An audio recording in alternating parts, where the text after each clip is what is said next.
All right, so today we're really diving into this idea of being a wild card in the classroom and beyond. We're exploring the wild card, 7 steps to an educator's creative breakthrough by Hope and Wade King. And what's really cool is they're not just talking the talk, they're walking the walk every day. Oh, absolutely. They're living and breathing this stuff at the Ron Clark Academy. And what I find so fascinating is they didn't just spring up in this super innovative environment. They actually honed their craft in a more traditional setting first at Pendleton Elementary. That's such a good point. It gives them this really grounded, practical perspective. So for our listeners, what we really want to do today is pull out those golden nuggets that you can apply right away, whether you're a teacher, a team leader, or just someone who wants to share knowledge in a way that people actually get excited about. Exactly. And the heart of it all, this core concept, is the wild card. And they use it in two really interesting ways. First, it's about how you, as an educator or mentor, can be this unpredictable positive force, especially for those who might feel like they haven't been given the best starting hand in life. And then there's this other side of the wild card, the idea of embracing the unexpected, being a little wacky, as they say, Hmm. shaking things up to grab attention and boost engagement. Totally. Think about it. Have you ever had a teacher who did something totally out of the blue, like showing up in a crazy costume? Or use something completely random to illustrate a point? Oh, yeah, totally. I remember in high school, my history teacher used to use these ridiculous props that made the lessons so much more memorable. Exactly. And that's what the Kings are all about. It's about tapping into your own unique brand of creativity to make learning come alive. Which brings us to their own journeys. Wade's a music guy, and Hope's all about crafts. And what's so insightful is that they realized early on that these weren't just hobbies. They were secret weapons for connecting with their students. They had this aha moment. They realized it wasn't just what they were teaching, but how they were teaching it that made all the difference. Absolutely. It's like that old saying, it's not what you say, but how you say it. They realized that delivery was just as important as content. Right. And this realization led them to redefine what creativity means in education. It's not just about being artistic in the traditional sense. It's about finding your own authentic way to bring the material to life. And they give all sorts of examples. The athlete who uses sports analogies, the builder who incorporates hands-on projects, even the cook who uses recipes to teach fractions. I love that. So to give everyone a roadmap for this deep dive, their book is broken down into 3 parts. You've got the wild card mindset, the steps to achieving a creative breakthrough, and then a toolbox full of practical strategies. And today, we're going to pull out the most valuable insights from all 3. So let's jump right in. One of the first big ideas is that creativity isn't this magical talent, it's a mindset. Yeah, and it's not about copying someone else's style. It's about finding your own way to connect with your audience. And a big part of that is being willing to surprise them. Right. Throwing in something unexpected to shake things up. Exactly. And it doesn't have to be huge. It could be something as simple as using a different kind of prop or starting the lesson with a funny story. They talk about showing up in a wacky costume or using something totally random like frisbees for students to write their answers on. It's about breaking the routine in a fun and engaging way. And I think it's so important that they acknowledge the challenges teachers face. Limited resources, feeling overwhelmed, all of that, but they don't let you wallow in it. No, they don't. They talk about this idea of the deck is stacked against you mentality and encourage you to reframe those challenges. They see them as hurdles to overcome, not excuses for giving up. And then there's this concept of the joker, that inner voice of doubt and negativity that can sabotage your creative efforts. Oh, the Joker. We all know that voice, right? You're not creative enough. You'll never be as good as so-and-so. It's constantly trying to hold you back. And the Kings are adamant about shutting that joker down. Absolutely. They even give examples of the Joker's lies, like you'll never be able to pull that off, or that other teacher is just naturally gifted. And when they talk about the importance of developing resilience and learning from setbacks. Yeah. Because not every creative idea is going to be a home run. Oh, for sure. They share a story about Wade's Power Rangers room transformation that completely flopped because he used flimsy tape. I mean, talk about a creative disaster. But their point is that those mistakes are valuable learning experiences.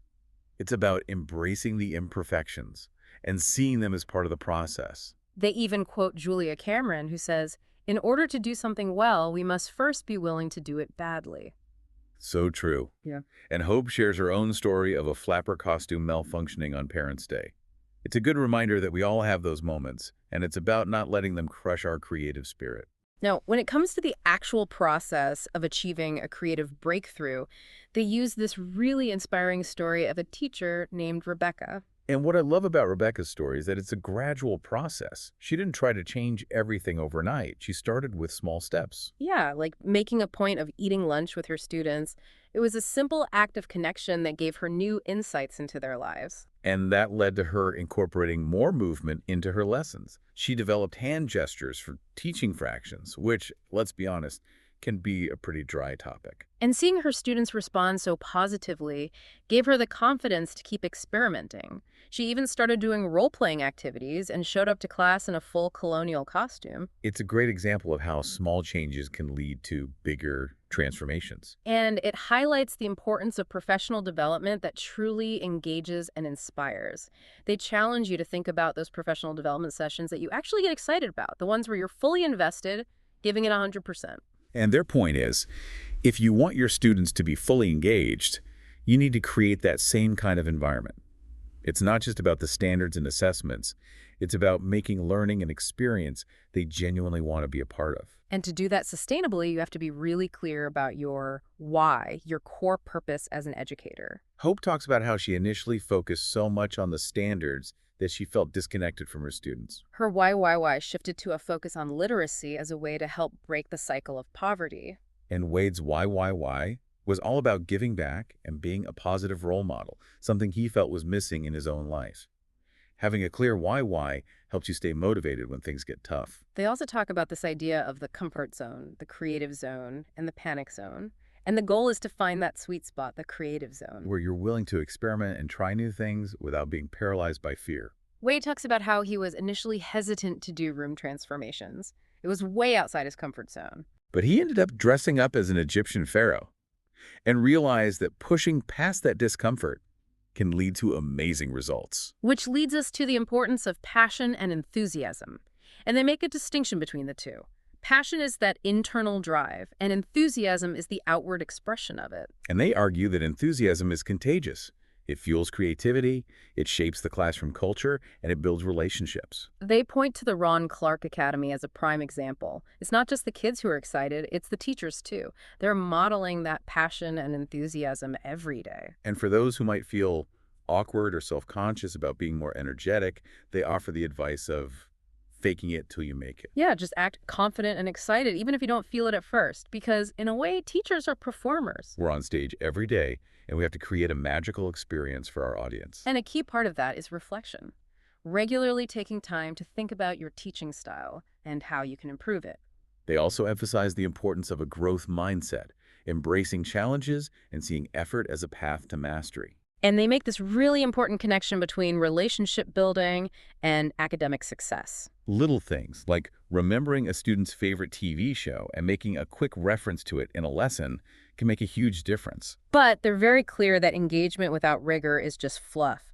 So all those fun activities need to be grounded in solid content and aligned with standards. They have these rules of rigor, like making sure every student participates, no one's just waiting for their turn, and no one gets left behind. They give examples of adapting games like headbands to require deeper thinking, or using whiteboards during Jeopardy to keep everyone accountable. It's about making sure the fun stuff is actually driving learning. And that leads to the importance of setting high expectations and being consistent. Clear expectations for behavior are essential for creating a space where creativity can thrive. And consistency is key. They share their shark bait, call and response, where they don't move on until they get the desired response. That consistency builds trust and allows for more freedom later on. Now, beyond those individual interactions, they talk about creating an engaging environment.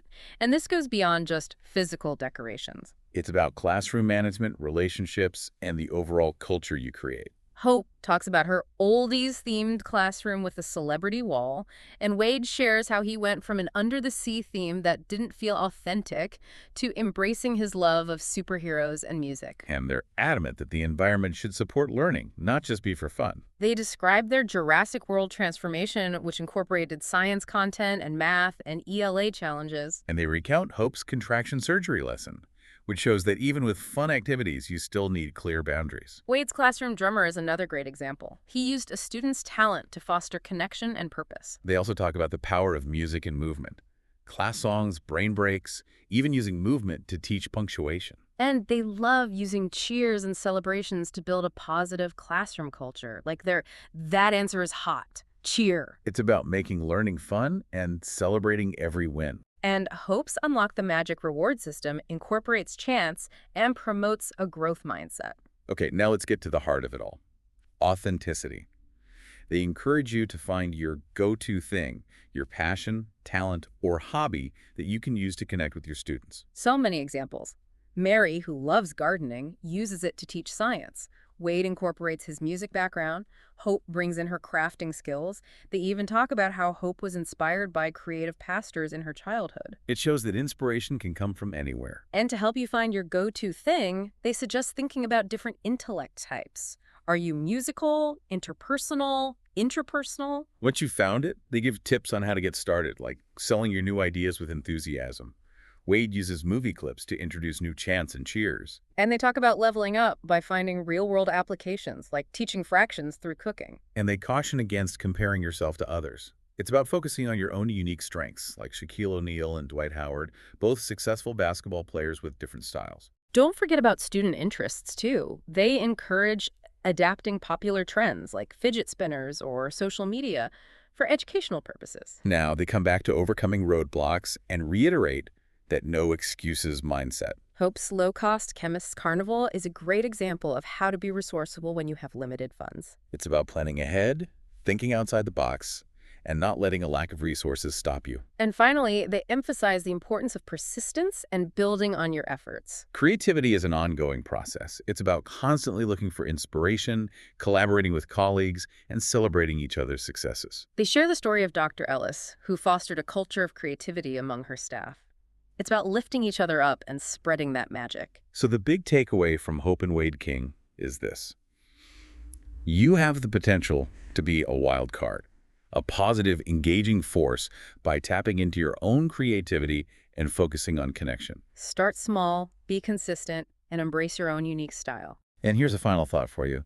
What's one small interest or skill you have that you could use to make your next interaction more engaging? What kind of magic can you create? If you're looking for more inspiration, check out resources like geniushour.com, which they mention throughout the book. Well, that's it for this deep dive. We hope you found it valuable and are feeling inspired to unleash your inner wild card. Until next time, keep learning, keep creating, and keep being awesome.